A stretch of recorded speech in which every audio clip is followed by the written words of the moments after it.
आज हम बात करेंगे महाशिवरात्रि की उस अद्भुत कथा के बारे में जिसे स्वयं ऋषि सूत जी ने सुनाया था। ये एक ऐसी कहानी है जो हमें बताती है कि भगवान की कृपा कैसे एक ही पल में किसी की भी जिंदगी बदल सकती है, भले ही भक्ति अनजाने में ही क्यों न हो। तो चलिए इस कहानी में डूब जाते हैं। कहते हैं वह दिव्य कथा जो सभी पापों का नाश करती है। सोचिए जरा, ये सिर्फ एक कहानी नहीं है बल्कि एक आध्यात्मिक अनुभव है। ऐसा माना जाता है कि इसे सिर्फ सुन लेने से ही सारे के सारे पाप नष्ट हो जाते हैं। तो चलिए पूरे ध्यान और श्रद्धा से इस कथा को सुनते हैं। तो हमारी कहानी शुरू होती है विंध्य पर्वत के घने जंगलों से।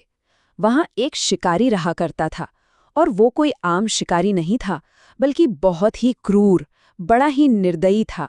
उसकी पूरी जिंदगी बस हिंसा और शिकार के इर्द गिर्द ही घूमती थी। अब हुआ ये कि महाशिवरात्रि की वो पावन रात थी और हमारा शिकारी शिकार की तलाश में एक बिल्व के पेड़ पर चढ़ गया। पर उसे इस बात का जरा भी अंदाजा नहीं था कि वो रात कितनी खास थी, और ना ही उसे ये पता था कि जिस पेड़ पर वो बैठा है ठीक उसके नीचे भगवान शिव का एक स्वयंभू शिवलिंग है। स्वयंभू मतलब जो खुद प्रकट हुआ हो। ये एक ऐसा दिव्य संयोग था जिसकी उसे कोई कोई खबर नहीं थी। और यहीं से कहानी का सबसे कमाल का हिस्सा शुरू होता है।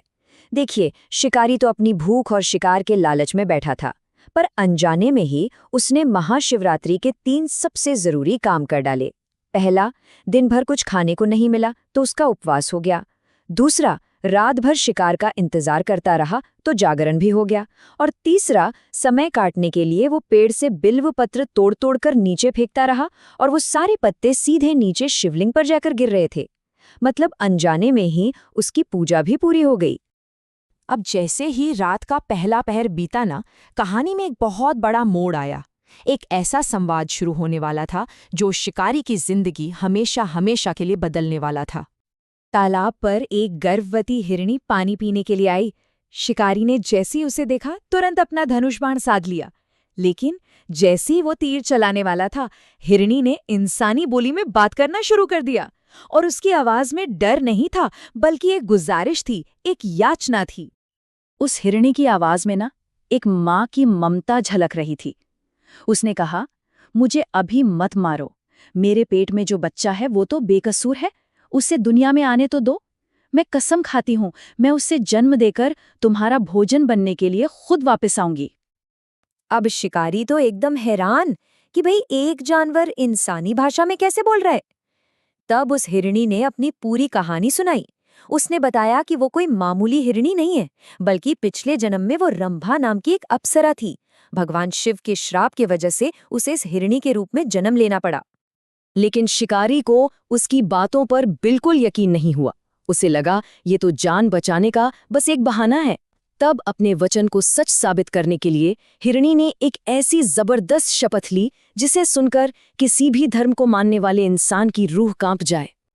हिरणी ने कहा, अगर मैं लौट कर ना आऊं तो मुझ पर वो पाप लगे जो वेदों को बेचने वाले को लगता है, या जो दान में रुकावट डालता है, या फिर जो अपने गुरु का तिरस्कार करता है। इन शब्दों में इतनी ताकत थी, इतना धर्म था कि शिकारी का दिल पिघल गया। उसने हिरणी को जाने दिया। तो रात और गहरी होती गई और शिकारी के सामने धर्म और वचन की परीक्षा एक के बाद एक आती रही। हर बार उसका सामना एक नए जीव से होता था जो उसे जिंदगी की कोई गहरी सच्चाई सिखाकर जाता था। थोड़ी देर बाद एक और हिरणी आई, फिर एक हिरण आया, और हर किसी ने शिकारी से एक ही बात कही कि अपने परिवार की जिम्मेदारी पूरी करने के लिए उन्हें थोड़ा समय चाहिए, और सबने वापस आने का पक्का वचन दिया। और इस पूरे समय शिकारी अनजाने में बिल्वपत्र गिराता रहा और उसकी शिव पूजा चलती रही। और उन सब ने भी अपने वचन को सच्चा साबित करने के लिए बड़े बड़े पापों की कस्में खाईं। उन्होंने कहा, अगर हम न लौटें तो हम पर माता पिता का अनादर करने का पाप लगे, या किसी ब्राह्मण से चोरी करने का पाप लगे। इन सब बातों को सुन सुनकर शिकारी का वो पत्थर जैसा दिल धीरे धीरे पिघलने लगा था। देखिए, पूरी रात का जागना, भूखे रहना और अनजाने में हुई वो शिव पूजा, ये सब अपना असर दिखा रहे थे। अब कहानी अपने सबसे अहम मोड़ पर पहुंच रही थी। वो पल आ गया था जब शिकारी का दिल पूरी तरह बदलने वाला था। अब सुबह होने वाली थी। रात भर की इन बातों ने शिकारी को अंदर तक हिलाकर रख दिया था। सवाल अब ये था कि जब वो वचन के पक्के हिरन वापस आएंगे तो शिकारी क्या करेगा? क्या वो उन्हें मार देगा या उसके अंदर का इंसान अब तक जाग चुका था? और फिर वो हुआ जिसकी किसी ने कल्पना भी नहीं की होगी। अपने वादे के मुताबिक हिरणों का पूरा परिवार शिकारी के सामने आकर खड़ा हो गया। उन्होंने कहा, हम अपना वचन निभाने आए हैं, अब तुम हमारा शिकार कर सकते हो। उनकी सच्चाई को देखकर शिकारी की आंखों से आंसू बहने लगे। शिकारी ने अपना धनुष बाण जमीन पर रख दिया। उसकी आवाज में गहरा पछतावा था। उसने कहा, तुम्हारी सच्चाई ने मेरे दिल को साफ कर दिया है। आज से तुम ही मेरे गुरु हो। इस पाप से भरी जिंदगी का अब क्या फायदा? और जैसे ही शिकारी ने सच्चे दिल से पश्चाताप किया ना, एक चमत्कार हुआ। आसमान से एक दिव्य विमान नीचे आया। उसमें से भगवान शिव के गण उतरे और उन्होंने शिकारी से कहा, तुम्हारी अनजाने में की गई पूजा और तुम्हारे सच्चे पश्चाताप से भगवान शिव बहुत खुश हैं।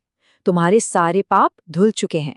और फिर उन्होंने शिकारी और उस पूरे हिरण परिवार को विमान में बिठाया और सब के सब शिवलोक चले गए, जहां उन्हें मोक्ष मिल गया, यानी जन्म और मृत्यु के चक्कर से हमेशा के लिए आजादी। तो इस कहानी से हमें क्या सीखने को मिलता है? ये सिर्फ एक शिकारी और हिरण की कहानी नहीं है। ये इस कथा को सुनने के फल के बारे में भी है, जिसे हम फलश्रुति कहते हैं। फलश्रुति, इसका सीधा सा मतलब है कथा को सुनने का फल या नतीजा। हमारी परंपरा में ये माना जाता है कि ऐसी पवित्र कहानियों को सुनना भी एक तरह की पूजा ही है और इससे सुनने वाले को भी पुण्य मिलता है। और इस कहानी की फलश्रुति तो बहुत ही महान है। खुद ऋषि व्यास कहते हैं कि जो कोई भी महाशिवरात्रि के दिन इस कहानी को पूरी श्रद्धा से सुनता है या पढ़ता है, उसके सारे पाप उसी पल नष्ट हो जाते हैं और उसका दिल धर्म और पुण्य से भर जाता है। तो आखिर में ये सवाल सोचने वाला है, एक इतना क्रूर शिकारी जिसने जानबूझकर भक्ति नहीं की बल्कि सब कुछ संयोग से हुआ, उसे भी मोक्ष मिल गया। ये बात अनजाने में की गई अच्छाई और सच्ची आस्था की ताकत के बारे में क्या बताती है?